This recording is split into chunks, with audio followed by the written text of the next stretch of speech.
all started on a beautiful fall day. I was out at our camp recreation facility on Cuca Lake, and I was driving back home, and I had my top down, and I was stopped at a red light, and as the light turned, I hear this woman screaming at her children. And I looked to see what was going on, and there were these kids in her car throwing a Nerf football around. And so then it kind of dawned on me, you know, it's that time of year. Football is so much a part of our culture that every red-blooded American boy, and probably many girls, are dreaming of scoring that winning touchdown or making that winning kick. And yet the children that I just left at Camp Good Days, they can't even dream about it because, you know, for the most part, no doctor in his right mind is going to let a child who's been treated for cancer play organized football. And so I said, geez, you know, I could do something about that. So at our next coaches meeting at Fisher, I said to the guys that I coach with, I said, what would you think if we took our annual game with the University of Rochester and we named it the Courage Bowl because the motto at Camp Good Days is where courage knows no boundaries.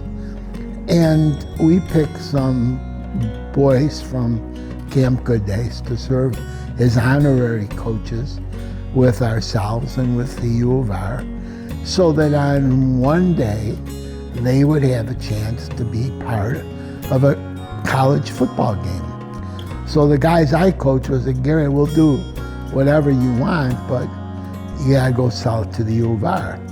So I made an appointment with the head coach at the U of R, and I went over there and talked to him, and he agreed to do it. And so that first game was played at St. John Fisher, and we had the biggest crowd to ever attend an athletic contest, and everybody had a great time. The players loved the honorary coaches. It just was it exceeded all my expectations. And then the next year we decided to involve some girls. So I went to the 2 cheerleading squads and see if they would be willing to take a child from Camp Good Days to be part of their cheerleading squad. And they did. And so that's how it got going. And for the players, you know, at our level, and I spent 29 years coaching football at Fisher, you know, our players aren't going to go play in the NFL or the Canadian Football League. So our job is really to help prepare these young men to be good fathers, good husbands, and being exposed to the kids at Camp Good Days has taken a giant step towards that. And, you know, to this day, I'll still run into kids that I played with, and they'll mention how much the Courage Bowl had meant to them. And sometimes, if it's, you know, the next couple years, they'll always ask, how is so-and-so doing? And I just love knowing that I've helped make that happen. Football is so much a part of our culture that our kids, the kids from Camp Good Days, they want to be a part of it. And so it's nice that this game and the 2 schools and the players have given them that opportunity. We had a young man who was a coach, honorary coach with Brockport. And the last couple years have been really tough for him. He just lost his battle with cancer earlier this year. And the Brockport coaches and team fell in love with Lucas. And unbeknownst to me, at one of their games this season, they displayed a big picture of Lucas on their scoreboard and mentioned a little bit about Lucas being involved with the team.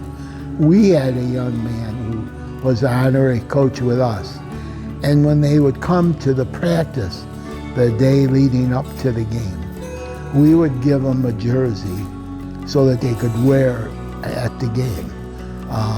And one of the kids, a young man, Stephen, wanted to be buried in the jersey that we had given him. So when you say it's a little thing on our part, but it was really a big thing on Stephen's part and his family, because this was something that they treasured. And every parent wants to feel that their child is a part of something, you know, to be part of a college football team. That's a big thing, and they always will have the memories, the pictures that are taken, so it's something that they can continue to have about their child's involvement in the Courage Bowl. And I obviously love it because it's able to combine two of my loves, obviously football, Camp Good Days, and then because we named the trophy that's given to the winning team the Teddy Trophy, it involves Teddy, and Teddy's spirit is very much alive at St. John Fisher.